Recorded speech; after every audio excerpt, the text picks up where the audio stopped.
Yes my dear students, एक बार मैं पुनः आपके सामने कंटिन्यूटी प्रोग्राम्स के तहत मेरा कंटिन्यूटी प्रोग्राम चल रहा है फोर्स एंड फ्रिक्शंस में। अब तक जो 50 ईयर्स आईआईटीज़ में जो क्वेश्चंस आए हैं उसको मैं कंप्लीट करता हूँ विद फुल कॉन्सेप्ट्स है। मैं आपको उस क्वेश्चन को सिर्फ बना के दिखाना नहीं चाहता हूँ, मैं ये बताना चाहता हूँ कि जो कॉन्सेप्ट आपने पढ़ा था उसका प्रॉपर एप्लीकेशन कैसे करना चाहिए और कैसे मैं सॉल्व कर सकता हूँ। और साथ साथ आपका ये भय भी खत्म हो जाएगा कि आईआईटीज़ में टफ क्वेश्चन पूछते हैं। जब आपका प्रॉब्लम्स आप खुद अपने कॉन्सेप्ट के द्वारा सॉल्व करते हैं तो फिर कहीं भी डाउट्स नहीं रह जाता है। उसी कड़ी में एक आईआईटी जेईई से क्वेश्चन पूछा गया, इस क्वेश्चन पर जरा सा गौर कीजिए। कहता है a block is kept on a rough incline plane, you can see it on the questions also. I have drawn this figure from that question. और इस ब्लॉक्स में कहता है कि the coefficient of friction between the block and the wedge is 0.6. This is the coefficient. Of course, the block has a mass 10 kg. You can see it from there. But the angle of inclination is 45 degree. Again, there is a 3 Newton force by which it is pulled parallel to the inclined surface. So this is the 3 Newton, and this 3 Newton force is externally applied along the directions of the incline, so that block is pulling down. Of course. Now there is a question: what should be the minimum force? What should be the minimum force applied along or parallel to the incline up direction में, so that block does not fall down? यहाँ पर question क्या है? The block does not fall down. इसका मतलब block के जाने की टेंडेंसी किस साइड है? डाउनवर्ड है। और इसका मतलब है फ्रिक्शन की टेंडेंसी किस साइड लगेगी? जाहिर बात है इस केस में फ्रिक्शन की टेंडेंसी अपवर्ड लगेगी। अब आपके सामने मूवमेंट है। कैसा मूवमेंट है ये चेक कीजिए। What is the gravity force? This is the gravity force. Now it has a 2 different components. कौन कौन कंपोनेंट हो जाएगा? One along the incline mg sin theta, ठीक है। दूसरा कौन हो जाएगा? प्रेस द इंक्लाइन, वो कितना से करता है? This is the mg cos theta, and there is a normal reaction. What is this normal reaction? N must be equal to mg cos theta, और ये फ्रिक्शन फोर्स हो गया।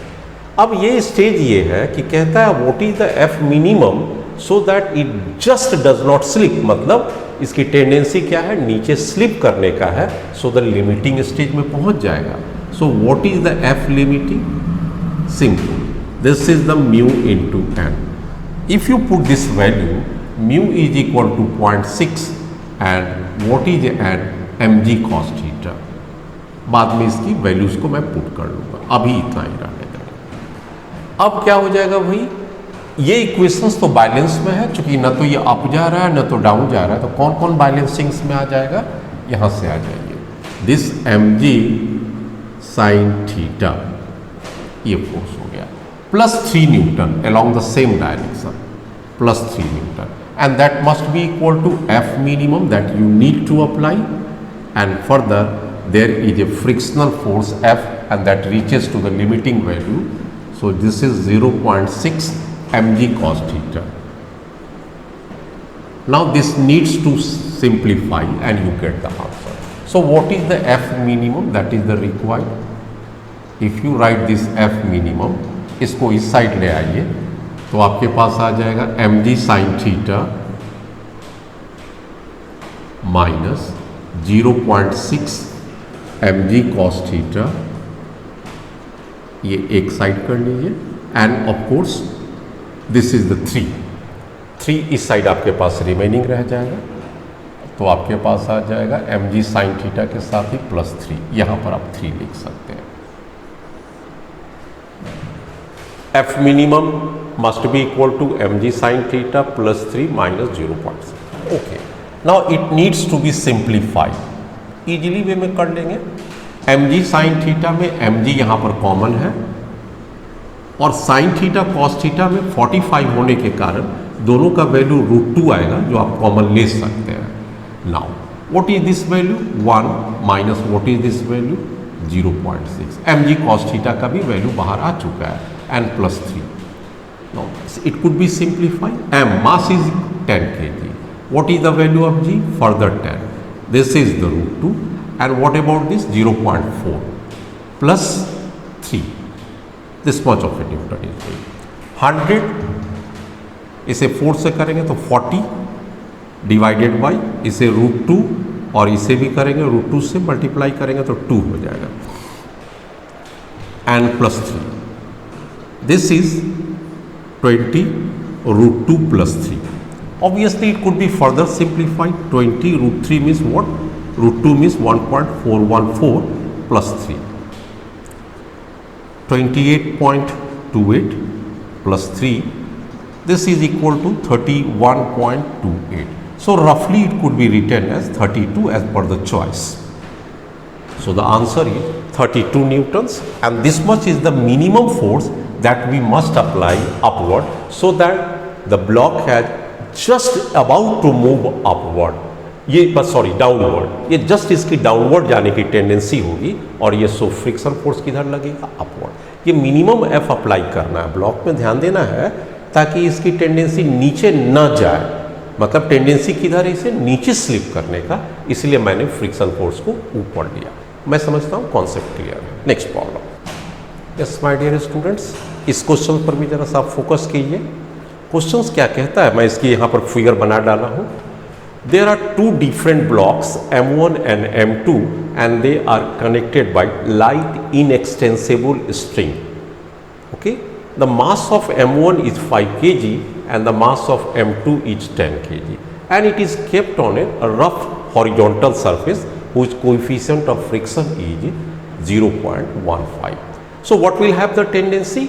There is the possibility M1 mass will be going down and M2 will follow the same track with same acceleration. But the question says what should be the mass of this M block which must be kept on M2 such that the whole system is not moving at all. मतलब what is the minimum M? मास का ज़्यादा से ज़्यादा नहीं, minimum M कितना रखिए so that there is a no motion. Clear cut idea है, उसमें से ऑप्शंस आपको चूज करना है। Now how can we do this problem? Very simple question. What is the gravity force? That is 50 newton m into g, assuming the value of g is equal to 10 meter per second. What will happen? There will be a tensile force or tension in a string which will act upward. Of course, this tension away from the joint and this is the joint.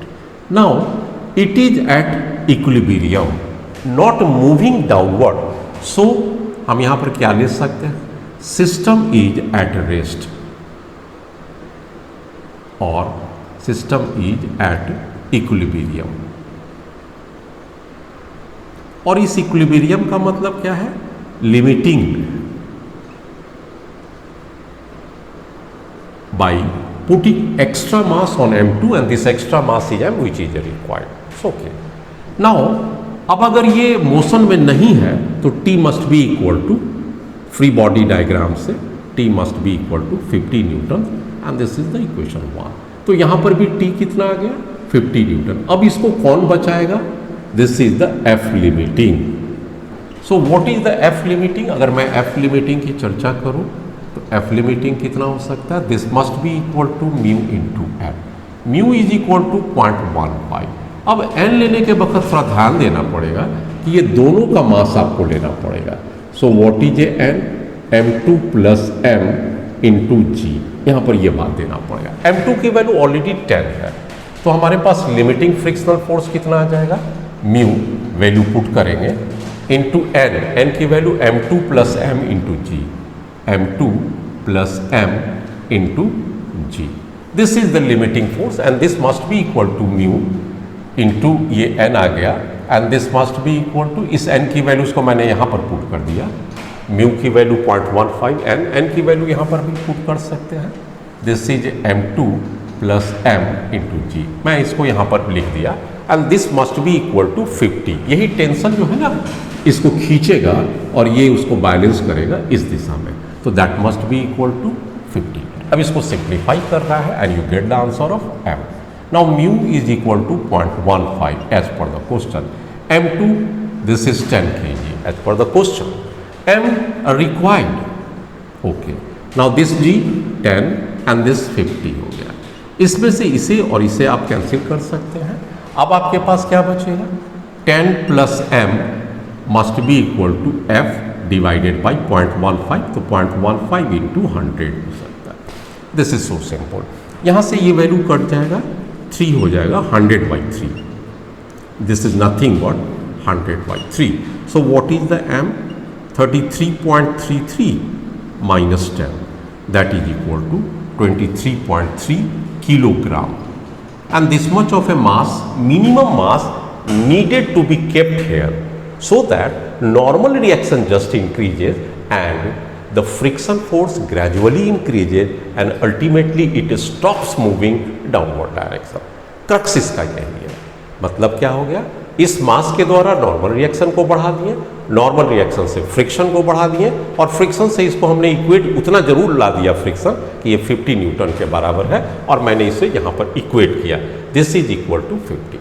Next question. Yes my dear students, अब आपके सामने मैं एक challenging question लेके आता हूँ। कब ये पूछा गया क्वेश्चन? 2016 के एडवांस में ये क्वेश्चन पूछा गया। आप यहाँ पर देख सकते हैं ये क्वेश्चन की खासियत क्या है। खासियत इसमें क्या कहता है कि एक लॉन्ग स्टिक है, मैं इसे फिगर यहाँ भी ड्रॉ किया हूँ, आप देख सकते हैं। This is a long stick. अब ये स्टिक जो है इसके बॉटम को मैंने रफ सरफेस पर रखा, उसके बॉटम को मैंने रफ सरफेस पर यहाँ रखा, देख सकते हैं। Okay, this is a stick whose length is l, मान के चलिए हुज लेंथ इज l, मैंने दिया हुआ है the stick length is l। Now it is supported on A vertical wall. This stick is supported on a vertical wall whose height is h such that this h is a greater than l, that is capital L you can write if you consider this h is a greater than l। मतलब ये जो length, जो height हो गया इस wall का, वह उसके लेंथ से छोटा है।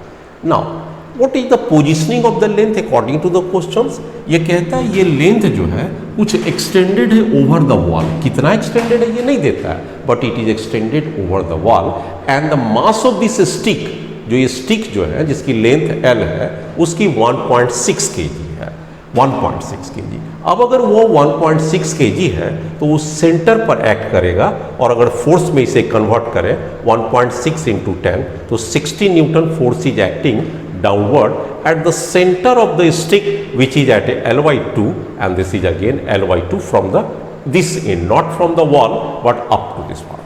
Now there are two reactions are acting, one at the base that is a floor and let us call this is a R reaction, मैंने इस reactions को R नाम दिया, and there is a support reaction from the vertical wall which is a perpendicular to the stick and this is a R dash।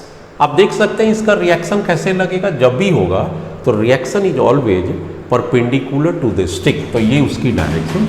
And this stick makes an angle of 30 degree from the vertical, ये vertical से 30 degree बनाता है इसलिए ground से 60 degree बना लेगा। And wall is all time smooth, coefficient of friction is 0 according to the statement of the question. I have taken just from the question mu is equal to 0।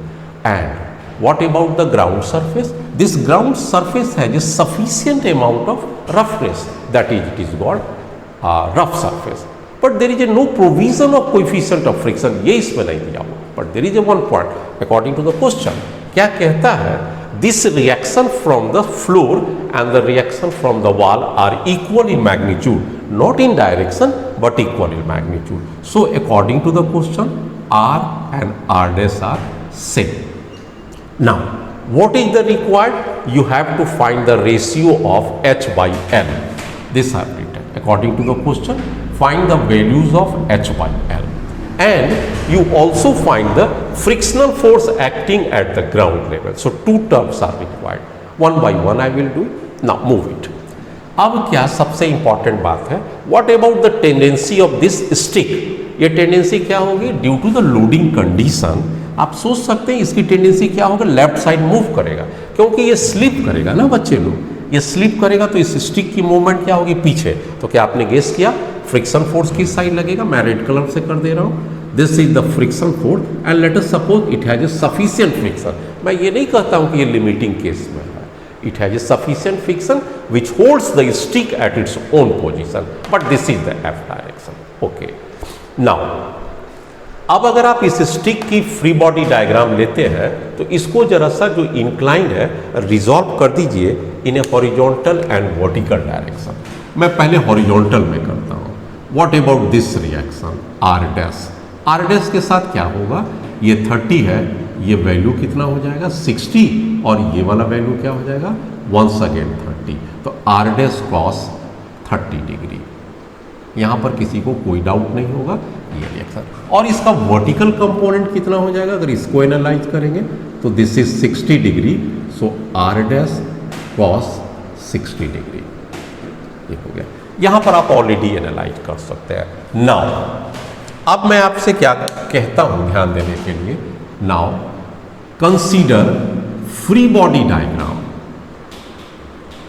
Free body diagram of stick which is at equilibrium, which is at equilibrium। अच्छी बात है। तो इसका मतलब 3 equilibrium होता है, left side summation of horizontal force भी 0, summation of vertical force भी 0 and sum of torque about any point of the stick must be 0। चलिए 1 बाय 1 करते हैं। वर्टिकल फोर्स में आइए तो कितना हो जाएगा, एक आर ऊपर लग रहा है, आप आर को कंसीडर कर लीजिए, ऊपर में एक नीचे लग रहा है दैट इज ए कंसीडर कर लीजिए -16 चूंकि डाउनवर्ड है, और एक ऊपर लग रहा है that must be equal to R dash और cos 60 की वैल्यू को 1/2 लिख दीजिए and that must be equal to 0। चूंकि आपके पास 3 ही वर्टिकल फोर्स है, 1, 2 और 3, ये आपका अप डायरेक्शन पॉजिटिव, ये डाउन डायरेक्शन निगेटिव, और ये up direction R D cos 60 positive है and therefore cos 60 half value. Now there is a point, what is this point, R and R dash R equal, तो अब क्या हो जाएगा R plus R dash that is 3r/2 and this must be equal to 60। So what is the R value, simple by 3 Newton.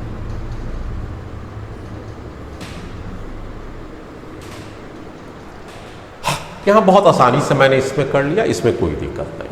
Now next part पर follow up कीजिए। ये friction किस side लग रहा है, इस साइड लग रहा है। Now what is the sum of the horizontal force, एक फोर्स तो आपको इस साइड लग रहा है और हॉरिजॉन्टल फोर्स, यस एक फोर्स ये है। आप इस दोनों को इक्वेट कीजिए तो क्या हो जाएगा, summation of F horizontal must be equal to 0। ये लॉजिक आपका हो गया। यहाँ समेशन क्या लिए थे मैंने, summation of F vertical must be 0। Equilibrium का केस है, इसको लेते हैं तो क्या आ जाएगा F and this must be equal to r dash cos 30 degree, r dash cos 30 degree। r dash r दोनों एक ही चीज है, तो 32/3 एंड व्हाट अबाउट cos 30 और √3/2। इससे इसकी वैल्यू कितनी आ जाएगी 16 डिवाइडेड बाई √3।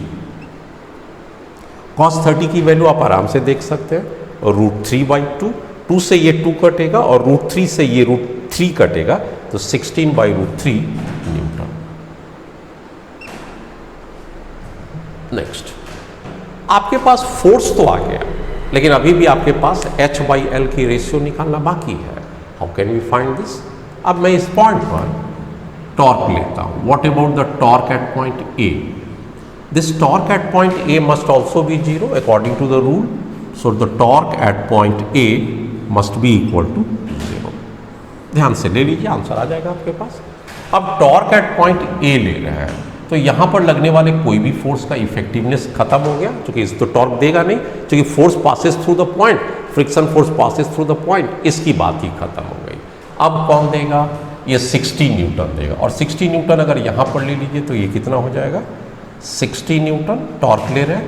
ये डिस्टेंस लेना पड़ेगा L/2 cos 60, तो that must be equal to L/2 and this is cos 60 degree. What about the directions? अगर इसकी डायरेक्शंस को चेक कीजिए तो it is in a clockwise directions. इस क्लॉकवाइज डायरेक्शंस को आप निगेटिव पुट कर सकते हैं एज पर द रूल्स हो गया।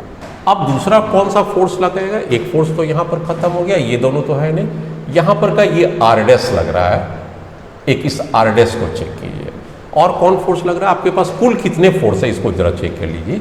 एक R है, F है, ये दोनों तो नलीफाइड हो गया।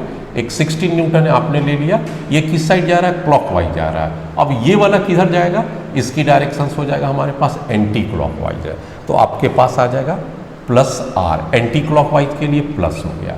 R डैश है तो R और R डैश तो दोनों सेम है, इसलिए कोई फर्क नहीं है। ना व्हाट इज दिस डिस्टेंस, इस पॉइंट पर टॉर्क लेने के लिए ये डिस्टेंस चाहिए आपके पास।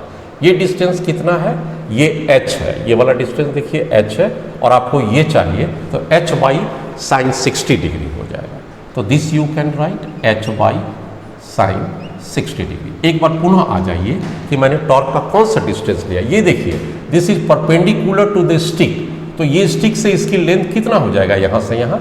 आप L के टर्म में मत लिखिए, जो L है L को H के टर्म में लिखिए, तो H आपके पास ये है, और H को अगर आप साइन 60 से डिवाइड कर दीजिएगा तो H हॉरिजॉन्टल और हाइपोटेनस का लिंक आ जाएगा H by sine 60, and this term must be equal to 0। अब आपके सामने है वैल्यूज को पुट कर देने का, आप क्या क्या पुट कर सकते हैं, 16 रहने दीजिए, L बाई 2 रहने दीजिए, and this is 1/2। 16 with negative sign है, नेगेटिव साइन को आप रहने दीजिए, उस साइड कर लीजिएगा तो ये नेगेटिव खत्म होकर पॉजिटिव हो जाएगा। This is R dash, what is R dash, R की वैल्यूज आपके पास है 32/3, यहाँ से आ गया 32/3। आपके पास H है, ये रहने दीजिए, साइन 60 √3/2, तो this is A √3 and this is 2। Simplify करते हैं तो कुछ आपके पास कैंसिल हो सकता है, क्या कैंसिल हो सकता है, मैं चेक करूँ, यस 16 2 32। उसके बाद क्या हो सकता है, अब कुछ भी नहीं आ रहा है, तो what is H by L, ये रेशियो ले लीजिए, H उस साइड है, L इस साइड है। अब आपके पास 2 2 जब 4, इसको रहने दीजिए, और ये आपका 4 आ जाएगा तो ये 16 भी हो जाएगा, और ये 3√3 ऊपर चला जाएगा, तो that is your answer, H by L equal to 3√3 divided by 16। एक बार मैं पुनः चेक कर लूँ, H by L is equal to 4 and this 4 16 and this is 3√3। yes, now it is a 5 and this way you have solved the problem। तो यहाँ पर importance इस बात का था कि कोई भी स्टिक के ऊपर नॉर्मल रिएक्शन कैसे लगता है, तो it is always perpendicular to the stick लगेगा बाय द सपोर्ट। हालांकि ये प्रोविजन क्वेश्चन में भी दिया हुआ है, and this way you do the question. यह एक टफेस्ट क्वेश्चन था IIT JEE का, जिस साल पूछा गया था, लोगों को कठिनाई हुई थी, लेकिन आप बढ़िया से समझिए, इसमें कहीं भी बाकी बचा टॉर्क की बात, तो ये रोटेशन में मैं आपको और स्पष्ट रूप से पढ़ाऊंगा, how to find the value of a torque when different types of forces are acting on the set of a body. Yes my dear students, एक बार पुनः बहुत इजी क्वेश्चन IIT JEE में पूछा गया, उस क्वेश्चन पर जरा सा गौर कीजिए। आप देख सकते हैं देयर आर 2 डिफरेंट ब्लॉक्स, मैंने फिगर बना दिया, there is A block and B block and they are touching to each other. Now both the blocks are pressed against a vertical wall. This is the vertical wall. ये जो आपके पास हो गए, this is the vertical wall. और इस vertical wall के against में press करके रखे गए हैं, whose coefficient of friction is 0.15. It's okay. The coefficient of friction between the two blocks according to the question is 0.1. Okay. Now the block A is pulled down by a force 20 newton. So mass अगर 2 kg होगा तो उसके कारण force gravity कितना लगा, 20 Newton. उसी तरह से इसका मास 10 kg होगा, सो इस पर ग्रेविटी फोर्स कितना लगा, 100 newton. So these are the 2 different cases and it is A pressed by a horizontal force F, और इसकी मैग्नीट्यूड नहीं दिया गया है। एंड द कहता है कि ये इक्विलिब्रियम पर है, तो आपको इसमें निकालना क्या है, फाइंड। किस बात के लिए फाइंड करना है, फोर्स किसके ऊपर, ऑन B, किसके द्वारा, बाई वॉल, ये निकालना है। फोर्स पे भी कौन सा, फ्रिक्शनल फोर्स है ये। फ्रिक्शनल फोर्स कितना लग रहा है B पर, वॉल पर, ठीक है। अब आप आते एक एक करके आइए। सबसे पहले वॉल B पर आते हैं, इस पर आ जाएंगे। ब्लॉक B का टेंडेंसी किस साइड है, ग्रेविटी फोर्स लग रहा है, आपके पास 100 न्यूटन है, तो इसकी स्लिप करने की टेंडेंसी नीचे होगी, इसलिए ये वाला फ्रिक्शन फोर्स को F1 आप ले लीजिए। Let us consider this to be the F1 values है। ओके, अगेन आइए इस ब्लॉक्स पर आइए, इसकी टेंडेंसी क्या होगी, नीचे गिरने का, और यही सरफेस इसे बचाने की कोशिश करेगा। ये वाला टेंडेंसी पर कितना फोर्स लग रहा है एज पर द क्वेश्चन, इसकी 20 न्यूटन है। टेंडेंसी क्या होगा, ऑब्वियसली नीचे गिरेगा, तो वॉल या सपोर्ट जो रहेगा, क्योंकि दूसरा ब्लॉक सपोर्ट है, वो उसको बचाने की कोशिश करेगा, ना कि नीचे धकेलेगा, इस फोर्स फ्रिक्शन फोर्स को F2 निकाल देगा। ठीक हो गया। अब अकॉर्डिंग टू द रूल ये दोनों कॉन्टैक्ट सरफेस पर है A और B, उसके कारण ये फ्रिक्शन फोर्स का डायरेक्शन इस पर किधर लगेगा, ऑब्वियसली डाउनवर्ड लगेगा। Now this is at equilibrium, यह इक्विलिब्रियम पर है। हालांकि इसके पास एक फोर्स यहाँ पर लग रहा होगा F, अब जितना फोर्स ये लग रहा होगा उतना ही एक रिएक्शन F इस पर भी लग रहा होगा, तो ये दोनों को आप छोड़ दीजिए। ये अगर इक्विलिब्रियम में है तो this equilibrium can be maintain only, ये जो फ्रिक्शनल फोर्स है ये 20 न्यूटन्स का है। अब आपको ये नहीं चेक करना है कि ये लिमिटिंग स्टेज में है और ये कितना वैल्यू है, क्योंकि आप limiting frictional force mu into N, जो एन यहाँ पर फिक्स ये F फोर्स हो जाएगा, F की वैल्यू दिया हुआ नहीं है, अननोन है, इसलिए आप ये नहीं निकाल सकते लिमिटिंग कितना है। लेकिन चूंकि इक्विलिब्रियम कंडीशन की चर्चा हो रही है, इसलिए आप लिख सकते हैं this F2 must be equal to 20 newton for equilibrium. This equilibrium के लिए मैं इसे लिख सकता हूँ F2। सो यहाँ पर भी ये कितना हो जाएगा, this is 20 newton. Now it is again at equilibrium, equilibrium of B भी है, और यहाँ पर भी ये फोर्स तो आपको उतना ही नहीं लगेगा, क्योंकि ये दोनों एक रिएक्शन करेंगे तो ये भी F लगेगा, और यहाँ पर भी ये कितना लगेगा, ये भी F लगेगा। ये ब्लॉक तय है। लेकिन अगर ये नीचे नहीं गिर रहा है तो हॉरिजॉन्टल फोर्स का कोई रोल नहीं है। किस फोर्स की रोल है, ये फ्रिक्शन, और ये फ्रिक्शन कितना होना चाहिए, जो जितने डाउनवर्ड फोर्स लग रहा है, और डाउनवर्ड फोर्स को इसको ऐड कर देंगे तो फोर्स डाउनवर्ड कितना लग रहा है, समेशन में कर लीजिएगा तो 120 न्यूटन। अब इसको बैलेंस करना है, इसलिए ये F1 फोर्स कितना आ जाएगा, 120 Newton, and this is your answer. Mind ये कर रहा है, मैं यहाँ पर इस बात का बता देना आवश्यक समझता हूँ, हालांकि आंसर तो आ गया 120 न्यूटन। अगर ये फोर्स दिया रहता तो इसका मतलब है ये फोर्स और ये फोर्स मिल जाता, तब यहाँ पर हम F लिमिटिंग को भी निकाल सकते थे, और F लिमिटिंग क्या हो जाता, उस केस में म्यू इंटू एन, तो म्यू हो जाता और एन F अप्लाइड हो जाता है। यहाँ पर म्यू की वैल्यू हमारा दिया हुआ था 0.15, और अगर F की वैल्यू दिया रहता तो हम F लिमिटिंग में, और ये F लिमिटिंग कितना वैल्यू होना चाहिए था, this should be either equal to 120 newton और ग्रेटर, तभी ये इक्विलिब्रियम में रह सकता था। चूंकि ये फोर्स यहाँ पर दिया ही नहीं था, इसीलिए nowhere limiting friction force comes into picture. तो इस बात के पकड़ने का क्रक्स क्या है, इस क्वेश्चन के पीछे ब्रेन कहाँ पर है, कि क्या आप कोएफिशिएंट ऑफ फ्रिक्शंस के कारण कंफ्यूज तो नहीं हो जाते हैं 0.1 एंड 0.15। बिल्कुल नहीं होने की जरूरत है। जब तक ये फोर्स दिया हुआ नहीं है तब तक आप नॉर्मल रिएक्शन निकाल ही नहीं सकते हैं, और लिमिटिंग फोर्स का कोई इक्वेशन ही नहीं बनता है। ठीक है, next question. Now there is a very important question, और थोड़ा सा आप ये कह सकते हैं कि इस समय IIT JEE ने थोड़ा इनोवेटिव क्वेश्चन पूछने की कोशिश किया, रिपीट नहीं किया। यहाँ पर क्या क्वेश्चन है कि a block is kept on a curve surface whose equation is given, and what is the equation of this curve, y equal to x cube by 6। सो ये क्यूबिक पैराबोला का कर्व बनता है। ठीक है, now A block is kept on this surface, top of this surface, whose coefficient of friction is 0.5। now let us consider the block has a mass m, as per the question दिया नहीं, आप मान लीजिए mass m। now पूछता है to what maximum height the block can be kept so that it does not slip, it is at the point of slipping but does not slip।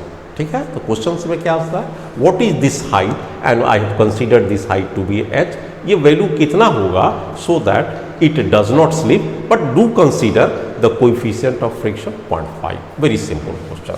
now equation of the curve क्या दिया हुआ है, equation of curve is defined। जब भी कभी दिखा रहे तो ये बहुत आसान सा क्वेश्चन हो जाता है। find the slope of the curve,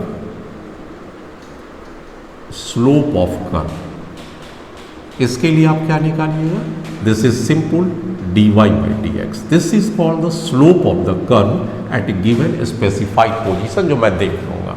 इसको अगर डिफ्रेंशिएट करते हैं तो 3x² divided by 6, obviously x² by 2, 3x² multiply हो जाएगा, एक्स क्यू को डिफ्रेंशिएट करेंगे 3x² से। So this is the equation. What is dy/dx?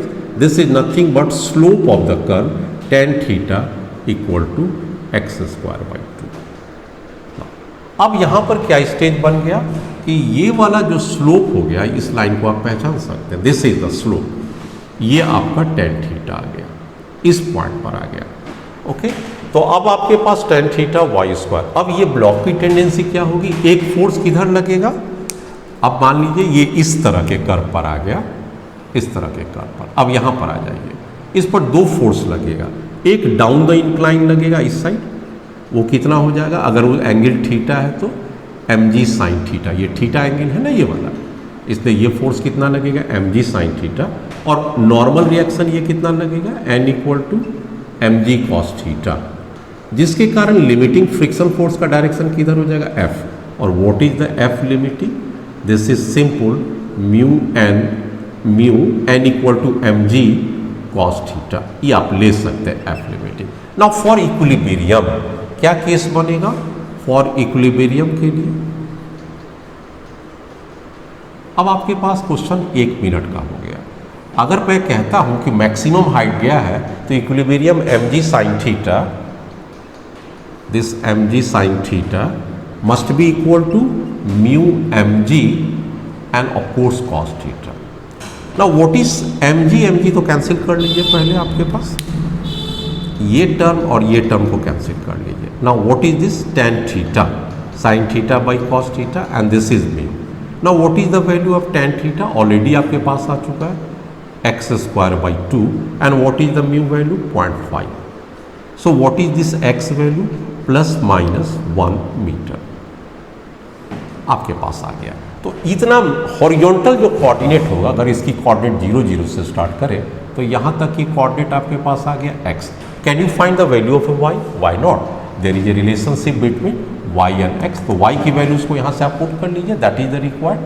y equal to कितना हो जाएगा, 1 का cube divided by 6, and that is 1/6 metre, and यही y तो h हो गया, this y equal to h equal to 1/6 metre. तो ये वाला हाइट कितना हो जाएगा इसका, अगर हम x कोऑर्डिनेट जानते हैं और इक्वेशन जानते हैं तो यहाँ पर अगर हम प्लॉट कर देंगे तो 1/6 मीटर।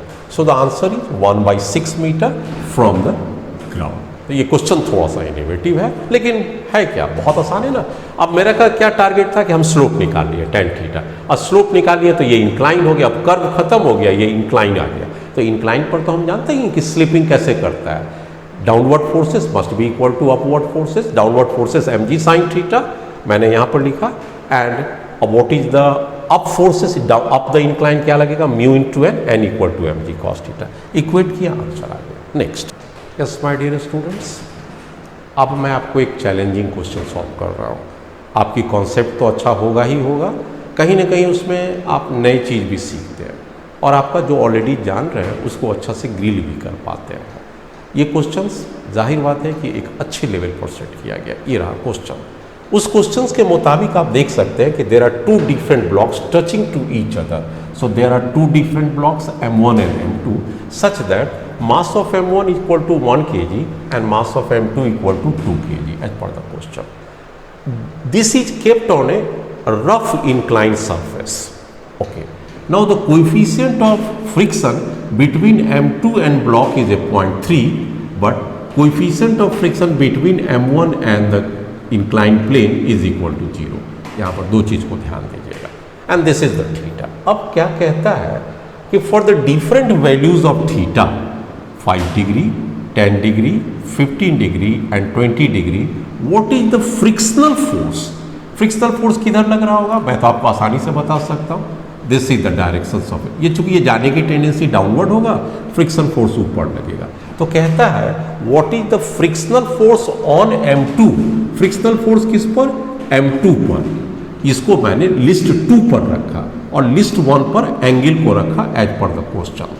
लेकिन यहाँ पर आपको 3 डिफरेंट एंगल्स की वैल्यूज भी दिए गए हैं according to this values, tan of 5.5, 0.1, tan 11.2 and this value.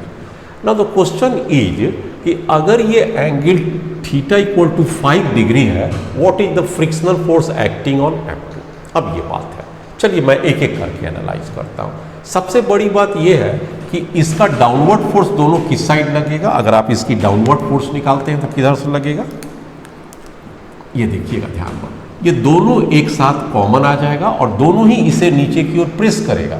वो वैल्यू कितना हो जाएगा, m1 plus m2 g sign, अब की ये जो वैल्यू एंगल है वो थीटा हो गया। This is the downward force acting. और इसको बचाने के लिए फ्रिक्शन कितना आ जाएगा, ये फ्रिक्शन आपको इस साइड लगेगा और फ्रिक्शन इक्वल टू हम लोग अच्छी तरह जानते हैं कि अगर वो फेल करने की स्टेज पर है, लिमिटिंग फ्रिक्शन की स्टेज पर है, तो this is A mu into N2। N2 किसका ले लेंगे, आप देख सकते हैं एंड यहाँ पर फ्रिक्शन फोर्स कौन लगा रहा होगा, मैक्सिमम फ्रिक्शन फोर्स लगाएगा केवल ये वाला ब्लॉक का। इस पर तो फ्रिक्शन है नहीं ना, तो नॉर्मल रिएक्शन सिर्फ इसी कर लेंगे, तो mu m2g and cos theta. यहाँ पर आपको कोई डाउट नहीं होगा कि m2g कॉस थीटा क्यों लिखे, क्यों नहीं मैंने m1g कॉस थीटा को भी ऐड कर दिया। वो नहीं ऐड हो सकता है ना, क्योंकि यहाँ पर कोएफिशिएंट ऑफ फ्रिक्शन क्या है, 0। कोएफिशिएंट ऑफ फ्रिक्शन कौन दे रहा है, सिर्फ ब्लॉक m2 दे रहा है, लेकिन ग्रेविटी का डाउनवर्ड कंपोनेंट में दोनों का सहायता है और इसको बैलेंस करना है। फॉर इक्विलिब्रियम केस में क्या हो जाएगा, अगर मैं फॉर इक्विलिब्रियम की अगर कंसीडर करूं, आपके पास आ जाएगा mu m2g cos theta, mu m2g cos theta, and this must be equal to m1 plus m2g sin theta, m1 plus m2 and of course g sin theta. कुछ values को अगर आपको यहाँ पर एडजस्ट करके कैंसिल करना चाहें, आपको मौका है, आप कैंसिल कर लीजिए। ये वैल्यू कौन सा आ जाएगा, g and g getting cancel.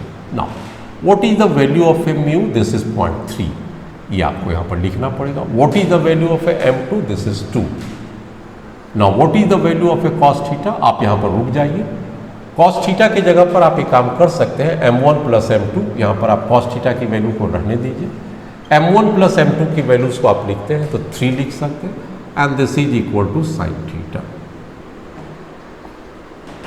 यहाँ पर आ जाएगा, इसका मतलब आपके पास क्या हो जाएगा, what is tan theta value, तो tan theta value 0.3 into 2 divided by 3। इसको हम लोग कैसे लिख सकते हैं, 3/2 इंटू 3 इंटू 10। ऑब्वियसली ये कितना आ जाएगा, 1.5, सॉरी 3 कैंसिल होता हुआ आ जाएगा और 2 से 10 कटा, 1/5 tan theta, and this value what कितना आ जाएगा, 0.2। इसका मतलब tan थीटा इक्वल टू 0.2 पर the block is about to fail.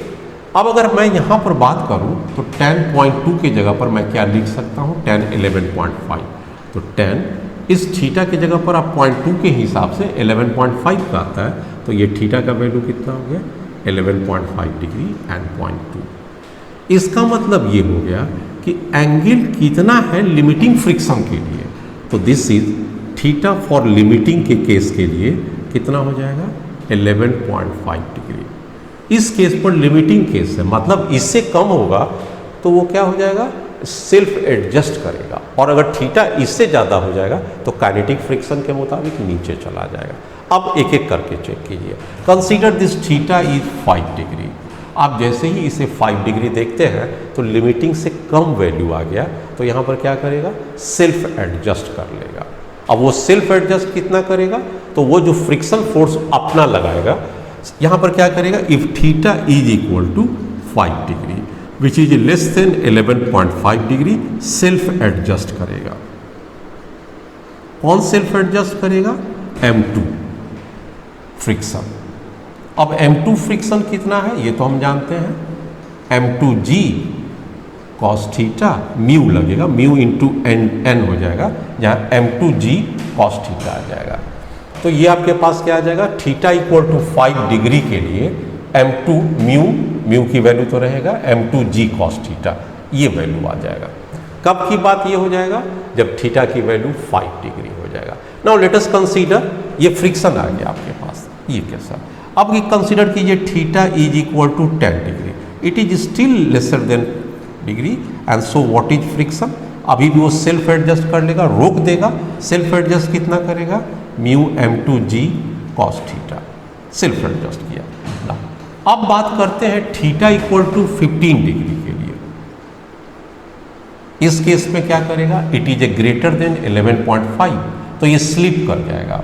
अब जैसे ही स्लिप करेगा तो कितना आपके पास ये फ्रिक्शन फोर्स लगा पाएगा, जब सेल्फ एडजस्ट करेगा तो टोटल फ्रिक्शन फोर्स कितना के बराबर हो जाएगा, एक मिनट थोड़ा सा हमारे पास ये दोनों ऐड हो जाएगा। यहाँ पर जो मैं थोड़ा सा लिखा ना, थोड़ा सा इसको कर दीजिएगा, ये सेल्फ एडजस्ट करेगा तो ये फ्रिक्शन क्या हो जाएगा, ये पूरा के पूरा फ्रिक्शन उसके ग्रेविटी के बराबर आ जाएगा ना, तो थोड़ा सा मैंने मिस्टेक कर दिया, यहाँ पर m1 प्लस m2 हो जाएगा जी साइन थीटा। यहाँ पर कोई दिक्कत नहीं है, जरा से एक बार फिर से समझ लें मिस्टेक कहाँ से हो गया।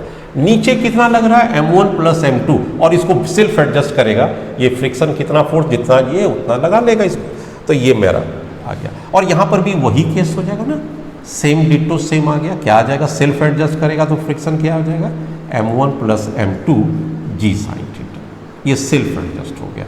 अब बात करते हैं यहाँ पर फेलियर का केस है, मतलब काइनेटिक फ्रिक्शन का केस हो गया, काइनेटिक फ्रिक्शन। तो मैक्सिमम फ्रिक्शन ऑफर्ड कितना कर सकता है, व्हाट इज एफ के, दैट इज इक्वल टू, हालांकि स्टैटिक का ही वैल्यू दिया हुआ है, mu m2 g and cos theta, ये वैल्यू हो जाएगा mu m2 g cos theta. और अगर हम थीटा इक्वल टू 20 डिग्री ले, obviously it is again same, it is again greater than 11.5 and so F के की वैल्यू आ जाएगा, सो भी कितना हो जाएगा, mu m2 g cos theta. अब आपके पास क्रिस्टल क्लियर हो गया। मैचिंग में कैसे कैसे करेगा, फॉर P मैच करा रहे हैं, P किससे मैच करेगा, पहला केस किससे, m1 plus m2 G sine theta, m1 plus m2 that is 2, तो P के साथ क्या करेगा, 2 की मैच करेगा। अब आ जाइए Q, theta equal to 10 degree के लिए, 10 के लिए भी कितना मैच करेगा, same m1 plus m2 G sine theta that is 2। अब बारी आ जाइए R के लिए, R का किससे मैच करेगा, ये value mu m2 g cos theta that is 3। अब बात करते हैं S के लिए, वो भी कितना, सेम 3, तो दैट इज योर आंसर। इस सेट का आंसर क्या हो गया, यही आंसर हो गया। तो एकदम आसान सा क्वेश्चन था, कहीं क्वेश्चन की भारी नहीं थी, एक्सेप्ट क्या हो गया कि अगर ये लिमिटिंग से कम एंगल पर थीटा सेट कर देंगे तो लिमिटिंग में नहीं रहेगा, तो फ्रिक्शन इस दोनों के लोड को सहना पड़ेगा, तो this friction must be equal to m1 plus m2 G sine theta.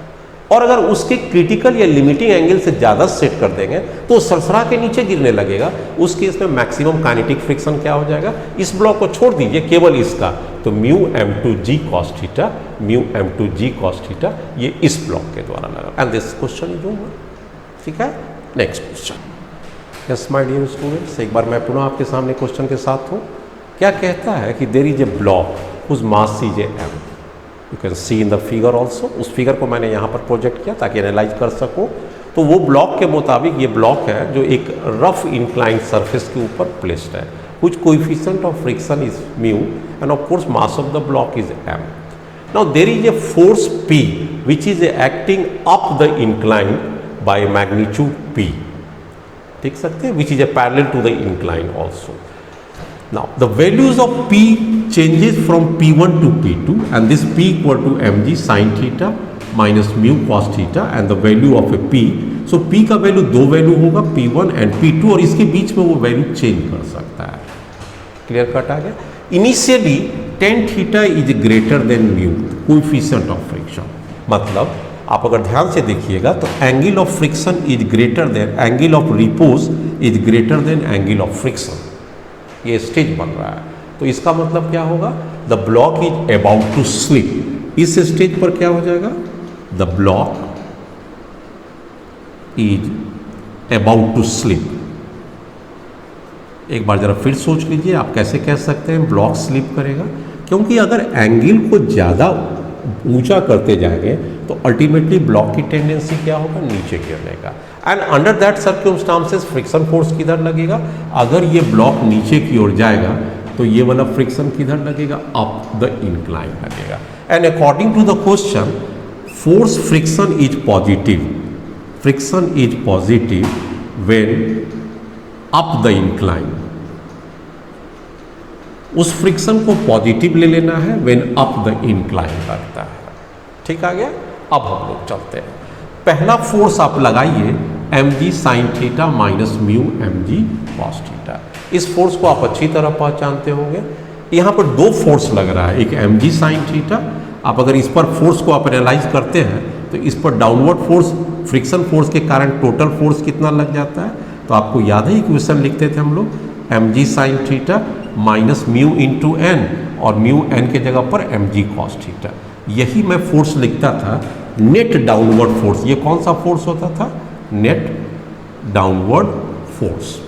और यही फोर्स की इक्वल टू में ये लगा भी रहा है, mg को कॉमन ले लीजिए तो sign theta minus cos theta force है। ये फोर्स क्या हो गया? एन नेट डाउनवर्ड फोर्स लगा, तो ये P1 कितना है? Net downward force. अब ये नेट डाउनवर्ड फोर्स कितना है?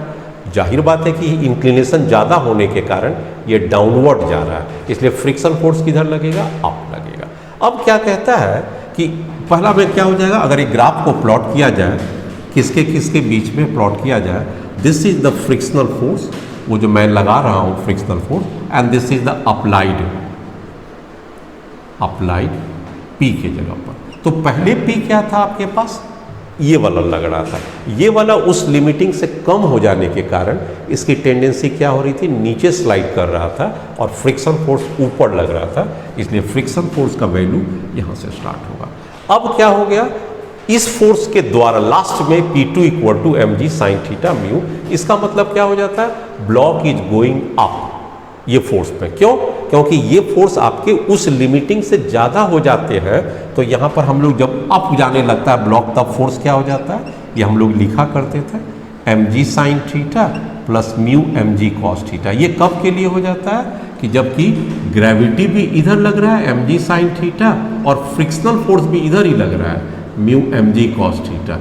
तो इसका मतलब फ्रिक्शन भी इस साइड है लिमिटिंग, और डाउनवर्ड ग्रेविटी भी इस साइड है, तो अप्लाइड फोर्स मेरा ऊपर की ओर लगता है। तो जैसे ही applied force P2 equal to ये वैल्यू आप पुट करते हैं, ये वैल्यू, उस समय फ्रिक्शन फोर्स का डायरेक्शन डाउनवर्ड हो जाता है, और डाउनवर्ड का मतलब निगेटिव हो जाता है। और एक स्टेज ऐसा आएगा जबकि फ्रिक्शन जीरो भी हो जाएगा, तो graph can be best represented this way. So the option A is the best represented graph. शुरू में फ्रिक्शनल फोर्स है negative and thereafter it becomes positive, and P का वैल्यू एक जगह पर आके आप देख सकते हैं, इस जगह पर फ्रिक्शन फोर्स की वैल्यू क्या हो जाएगा? जीरो हो जाएगा। यहाँ पर वो वैल्यूज की बात करते हैं कि अगर फोर्स को कुछ भी ना लगाए तो भी एक सर्टेन थीटा की वैल्यू पर वो बैलेंस और इक्विलिब्रियम की कंडीशंस पर आ जाता है।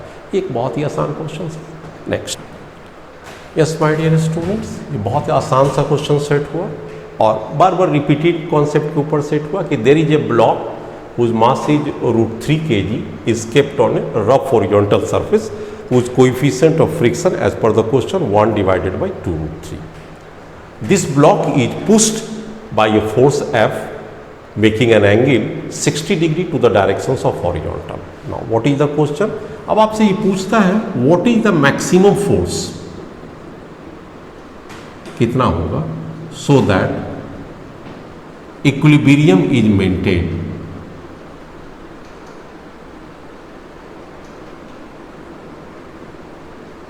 ये बात, ब्लॉक की अपनी इक्विलिब्रियम मेंटेन कर पाएगा ताकि ब्लॉक आगे की ओर स्लिप ना करे, लेकिन वो लिमिटिंग स्टेज में आ जाएगा। मतलब here limiting stage is reached, stage is reached. अब ये क्वेश्चन बनाना मैं समझता हूँ बहुत ईजी हो जाएगा। आप सबसे पहला काम कीजिए, नॉर्मल रिएक्शन को निकाल लीजिए। अब जैसे इधर ठेलेंगे तो फ्रिक्शन क्या लगेगा? पीछे की ओर लगेगा, और यहाँ पर F लिमिटिंग की वैल्यू कितनी हो जाएगी? This must be equal to mu into N. Now this mu is already given 1.2√3। Now this is the task, what is N? N की वैल्यू, एक तो इसकी ग्रेविटी फोर्स हो जाएंगे, वो कितना लगेगा? √3 into g, m into g, हमने ग्रेविटी फोर्स को लगा। दूसरा क्या हो जाएगा? N sine F sine 60 degree, जो डाउनवर्ड लगेगा, F साइन 60 डिग्री और √3/2। इसका कंपोनेंट आपका अगर ले लेंगे तो ये डाउनवर्ड कंपोनेंट कितना हो जाएगा? F sine 60 degree. इस साइड का हो जाएगा F cos 60 degree horizontal F। तो n must be equal to these two force को ऐड कर दिए, बहुत आसानी से हो गया। अब इसको जरा सिंप्लीफाई कर लीजिए तो कितना हो जाएगा? इसको अंदर करते हैं तो हो जाएगा 5, 2 से कटेगा तो 5, √3 से √3 कटेगा 5। ना अगर इसको अंदर करते हैं तो हमारे पास √3 से √3 कटेगा, F/4 yes F/4. So this is your F limiting. अब ये देखने की बात है कि इसको पुल कौन करेगा, तो F cos 60 डिग्री. यही फोर्स है ना जो उसको पुल करेगा. So this must be equal to, ये किसके बराबर हो जाएगा, F cos 60 degree. F cos 60 degree की वैल्यू हाफ होते हैं, तो ये F cos 60 के बराबर. अब इससे दोनों को सॉल्व करना है F की वैल्यू, तो 5 हो जाएगा. उसको अगर हम उस साइड ले जाते हैं तो मेरे पास क्या हो जाएगा, F/4. F/2 divided by minus F/4 is equal to F/4. So what is this F equal to 20 newton. तो बहुत इजी क्वेश्चन पूछा. This is the maximum force. इससे ज़्यादा देंगे तो क्या हो जाएगा, the body slips. If the force is greater than 20 newton, block moves forward. तो ये कॉन्सेप्ट्स को याद रखते हुए इसकी सॉल्यूशन पर जाना है. Next question. Yes my dear students, ये एक बहुत ही अच्छा क्वेश्चन हो गया. ये आप देख सकते हैं, this is the hemispherical bowl. एक ये बॉल है, whose surface is rough from inside. अंदर से क्या है, ये सरफेस रफ है. Now an insect crawls over the bowl. जमीन से चलना स्टार्ट करते हैं और ये ऊंचाई की ओर जा रहा है. कहता है what can be the maximum angle subtended here at it the center such that it can go up. मतलब क्या हो गया, किस एंगल तक जा सकता है, क्या ये और भी एंगल जाएगा या यहाँ के बाद से स्लिप करेगा. तो let us consider at an angle of alpha degree the insects gets the position of limiting stage.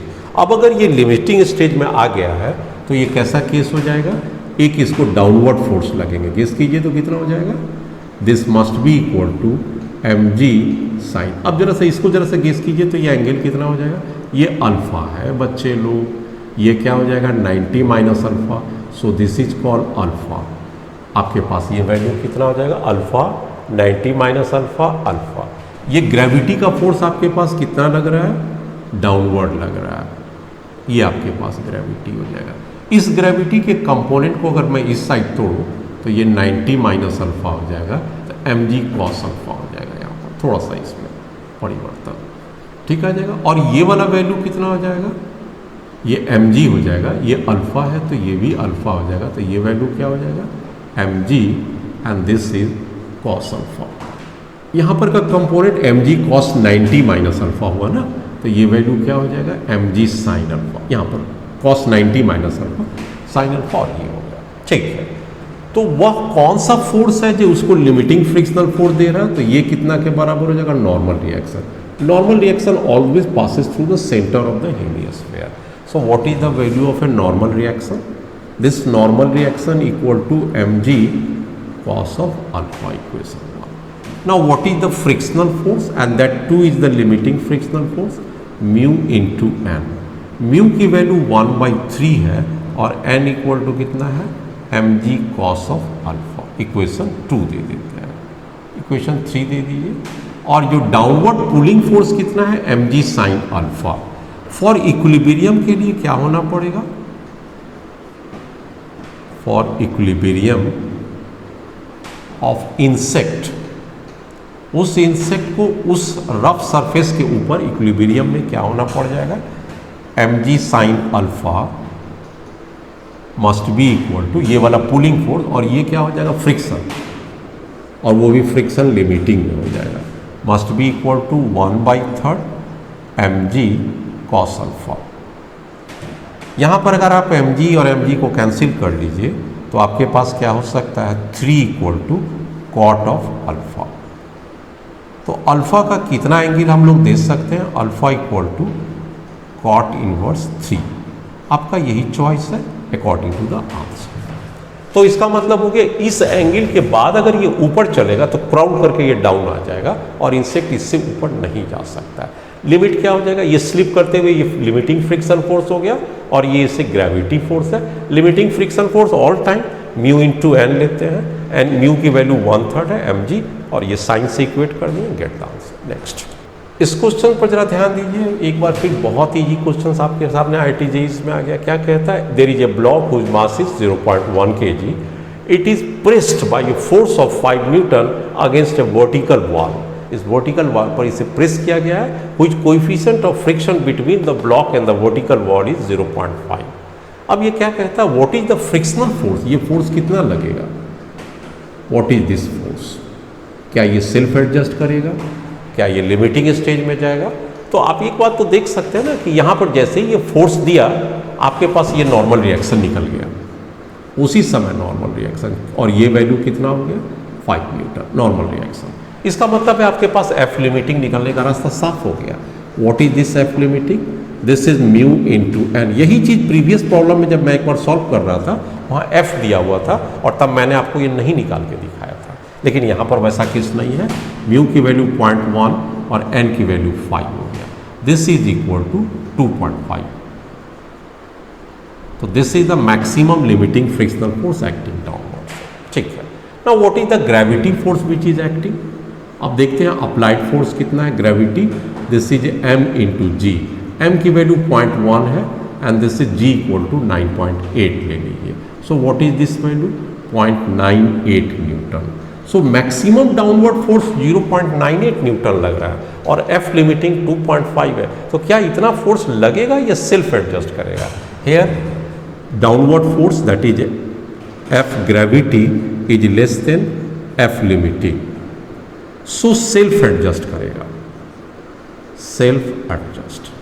अब बाकी जो सेल्फ एडजस्ट की चर्चा आती है तो जितना आप लगाइएगा उतना ही ना फ्रिक्शन फोर्स होगा। तो सेल्फ एडजस्ट करके f इक्वल टू कितना हो जाएगा, जितना आपने लगाया, कितना लगाया 0.98। तो this is f static self adjusted. इस तरह के क्वेश्चन बहुत बार आया हुआ है, आईटी ने अपने कैरियर में न जाने कितने बार इस कॉन्सेप्ट का यूज किया है। एक बार पुनः आपके सामने है। Next, yes my dear students, ये एक थ्योरेटिकल क्वेश्चन परीक्षा में आया, आईटी जेईई के क्वेश्चंस में क्या कहता है, a cycle is a pedalling on a rough horizontal surface. Pedalling है, कंटिन्यूअस पैडलिंग है।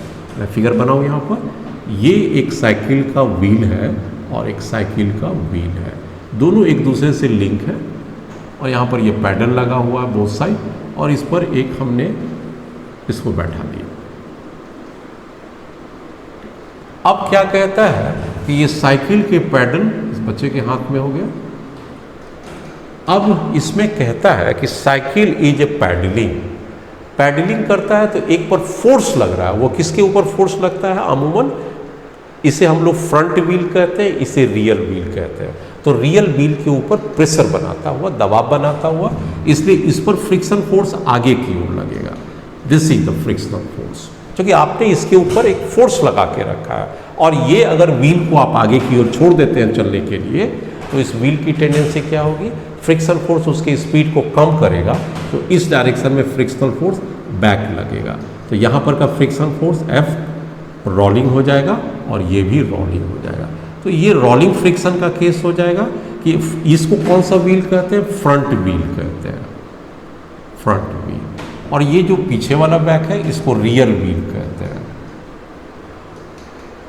तो ड्यूरिंग पैडलिंग, जब आप पैडलिंग कर रहे होंगे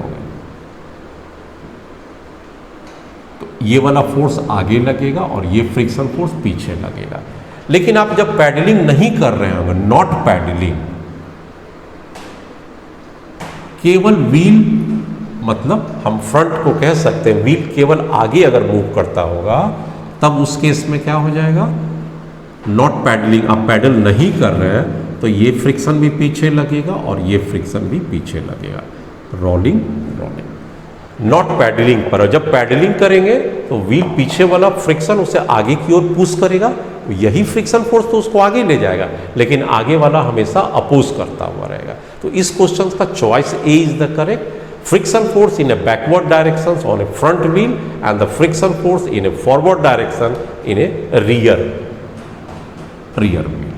Next को, ये एक बहुत ही इजी क्वेश्चन फिर आईटी जेईई ने सेट किया। क्या कहता है कि देयर इज इंक्लाइन प्लेन। आप देखते हैं most of the time incline plane पर ही रहता है। This is the incline plane, a block is kept on this rough incline plane which static coefficient of friction 0.7 and the mass of the block is 2 kg and the angle of inclination is 30.